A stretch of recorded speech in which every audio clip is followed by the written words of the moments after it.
अस्सलाम वालेकुम तालिबात। Government college for women F block satellite town Rawalpindi से मैं हूं आपकी साइकोलॉजी की टीचर समीना अशरफ। हम लोग 4th चैप्टर पढ़ रहे हैं जिसका नाम है रहनुमाई और मुशावरत,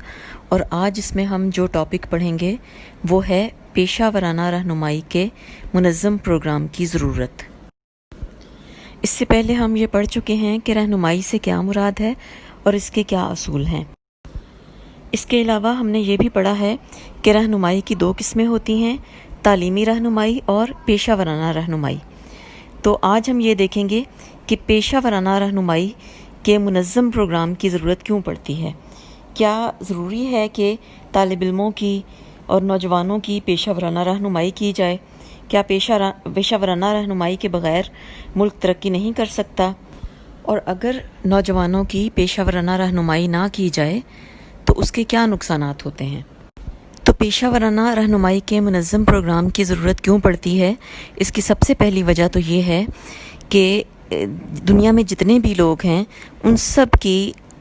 पेशा वराना दिलचस्पियाँ एक दूसरे से मुख्तलिफ़ होती हैं, उनकी ज़हानत, उनका तबी रुझान एक दूसरे से मुख्तलिफ़ होता है। हर शख्स किसी न किसी मखसूस पेशे के लिए बना है और उसकी ये सलाहियत दूसरों से मुख्तलिफ़ होती है। तो ये बहुत ज़रूरी है कि उसका जो ख़ुसूसी रुझान है और उसका जो फ़ितरी तौर पर जो जिस पेशे की तरफ रुझान है उसका अंदाज़ा लगाया जाए, उसको नापा जाए और उसको बताया जाए कि ये पेशा इख्तियार अगर तुम करो तो तुम उसमें बहुत कामयाब हो सकते हो। वैसे तो लोग पेशा वराना रहनुमाई के बग़ैर भी पेशे इख्तियार कर लेते हैं, लेकिन अमूमन ऐसा होता है कि लोग अपने रुझान और अपनी सलाहियत या अपनी दिलचस्पी के बरक्स कोई ना कोई पेशा मजबूरन इख्तियार कर लेते हैं या दूसरों के कहने में आकर इख्तियार कर लेते हैं। तो ऐसा पेशा वो चला तो लेते हैं लेकिन वो उस पर कामयाब नहीं हो सकते और वो उसमें अच्छी कारकर्दगी नहीं दिखा सकते। इसी तरह ये भी होता है कि लोग किसी ऐसे पेशे का इंतखाब कर लेते हैं जो उनकी फ़ितरी दिलचस्पियों के मुताबिक नहीं होता। वो महज मजबूरी में या किसी के कहने में आकर या सिर्फ़ इसलिए कि उस पेशे का बहुत नाम है उसको इख्तियार कर लेते हैं, और लेकिन उसमें उनको एडजस्ट करने में फिर नाकामी होती है, उसमें वो अच्छी परफॉर्मेंस नहीं दिखा सकते और इस तरह एडजस्ट ना होने की वजह से उनका भी नुकसान होता है और कौम को भी नुकसान होता है। लिहाजा बेहतर ये है कि पेशा इख्तियार करने से पहले ही अफराद को मुनासिब रहनुमाई दी जाए ताकि बाद में लोगों को नाकामी का सामना ना करना पड़े। पेशा वराना रहनुमाई के मुनज़्ज़म प्रोग्राम की ज़रूरत की तीसरी वजह यह है कि जब लोग अपनी सलाहियत या दिलचस्पी के ख़िलाफ़ कोई पेशा इख्तियार करते हैं और फिर उसमें नाकाम होते हैं तो फिर उनको मुलाज़मत छोड़नी पड़ती है। और अगर बार बार ऐसा हो कि मुख्तलिफ़ लोग आएँ और वो मुलाज़मत एक काम को करने की कोशिश करें और फिर उसको छोड़ दें तो फिर होता क्या है कि फिर उसकी जगह नए लोगों को रखना पड़ता है। तो इस तरह किसी भी इदारे या किसी भी तंजीम में डिसिप्लिन पैदा नहीं हो सकता और वो इदारा तरक्की नहीं कर सकता, क्योंकि वहाँ मुसलसल लोग नौकरी छोड़कर जाएंगे और उनकी जगह नए लोग आते रहेंगे। जब नए लोग आएंगे तो जाहिर है कि उनको नए सिरे से तरबियत देनी पड़ती है, जिसकी वजह से टाइम भी खर्च होता है, पैसा भी खर्च होता है। तो इस तरह कोई भी इदारा या तंजीम तरक्की नहीं कर सकता। तो ज़रूरत इस अमर की है कि किसी भी तंजीम या किसी भी इदारे ने अगर तरक्की करनी है तो वो शुरू से ही ऐसे लोगों को भर्ती करे जो उस काम के लिए मुनासिब हों और जो उस काम को अच्छे तरीके से कर सकते हों, और ये काम पेशा वराना रहनुमाई की मदद से ही हो सकता है। इसी तरह किसी कारखाने वगैरह में जब ऐसे लोग काम करते हैं जो कि उस काम को करने के लिए मौजू नहीं होते, जो रहनुमाई की कमी की वजह से अपने तबीयत या अपनी सलाहियत से मुख्तलिफ़ काम करने के लिए आ जाते हैं और ऐसे काम करने के लिए जिसको वो कर नहीं सकते, तो फिर उनकी कारकर्दगी अच्छी नहीं होती और एक तो उससे पैदावार कम हो जाती है, दूसरा जो माल वो तैयार करते हैं उसकी क्वालिटी भी इतनी अच्छी नहीं होती।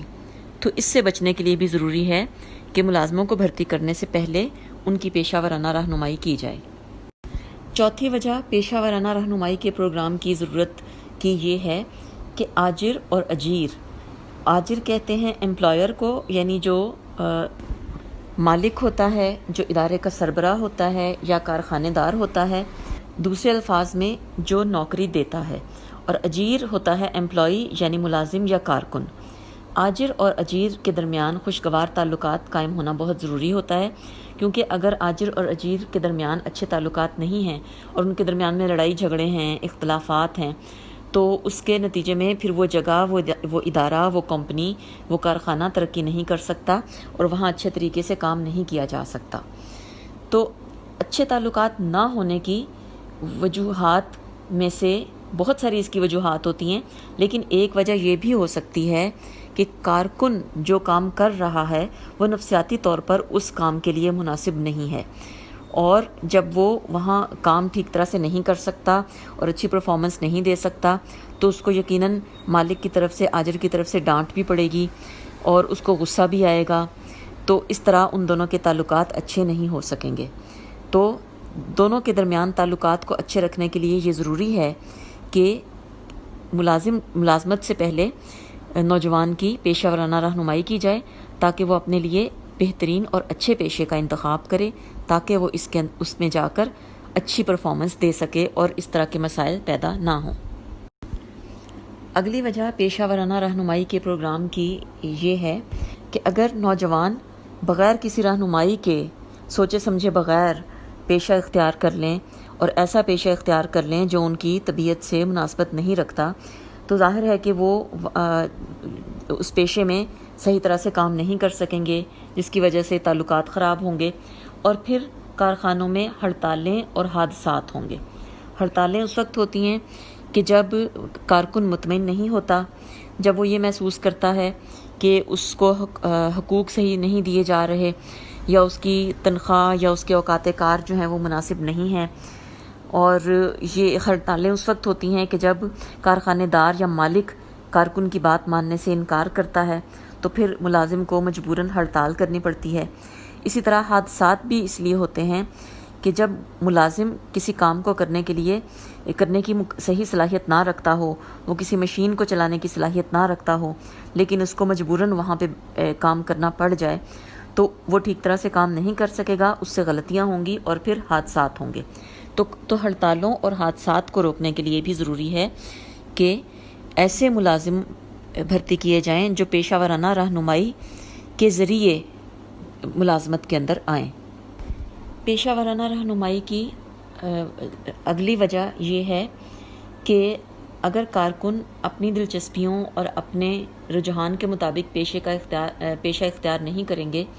تو اس سے ان کی صحت کے اوپر بھی نقصان دہ اثرات مرتب ہوں گے، کیونکہ وہ مطمئن نہیں ہوں گے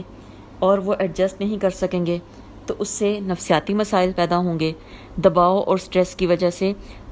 جسمانی بیماریاں بھی پیدا ہو سکتی ہیں. پیشہ ورانہ رہنمائی کے منظم پروگرام کی ملک میں ضرورت کی ایک اور بہت اہم وجہ یہ ہے کہ کوئی بھی ملک اسی وقت ترقی کر سکتا ہے جب اس کے تمام شہریوں کی صلاحیتوں کا اندازہ لگایا جائے اور ہر شہری رہنمائی حاصل کرنے کے بعد اس پیشے کا انتخاب کرے جس میں وہ سب سے زیادہ اچھی پرفارمنس دے سکتا ہے. اس طرح ملک کے تمام شہریوں کی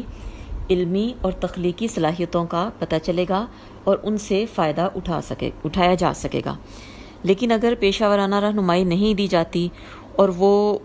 جو مرضی پیشہ اختیار کر لیتے ہیں جو ان کے لیے مناسب نہیں ہے، تو اس سے ان کی صلاحیتوں سے ملک محروم رہ جائے گا. مثلاً ہونا یہ چاہیے کہ جو شخص استاد بننے کی سب سے زیادہ صلاحیت رکھتا ہے وہ استاد بنے، جو شخص وکیل بننے کی سب سے زیادہ صلاحیت رکھتا ہے وہ وکیل بنے، جو ڈاکٹر بننے کی یا انجینئر بننے کی یا بزنس مین بننے کی صلاحیت رکھتا ہے وہ اس کے مطابق پیشہ اختیار کرے. تبھی ملک اپنے لوگوں کی تمام تر صلاحیتوں سے فائدہ اٹھا سکے گا اور ترقی کرے گا. ترقی یافتہ ممالک کی جو ترقی ہے وہ اسی وجہ سے ممکن ہوئی ہے کہ وہ وہاں پیشہ ورانہ رہنمائی کے پروگرام شروع کیے جاتے ہیں اور نوجوانوں کو شروع سے ہی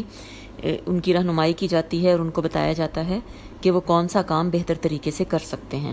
تو طالبات اس سے ظاہر ہوتا ہے کہ کسی بھی ملک اور معاشرے کی ترقی کے لیے یہ بہت ضروری ہے کہ وہاں پیشہ ورانہ رہنمائی کے منظم پروگرام کو نوجوانوں کے لیے شروع کیا جائے۔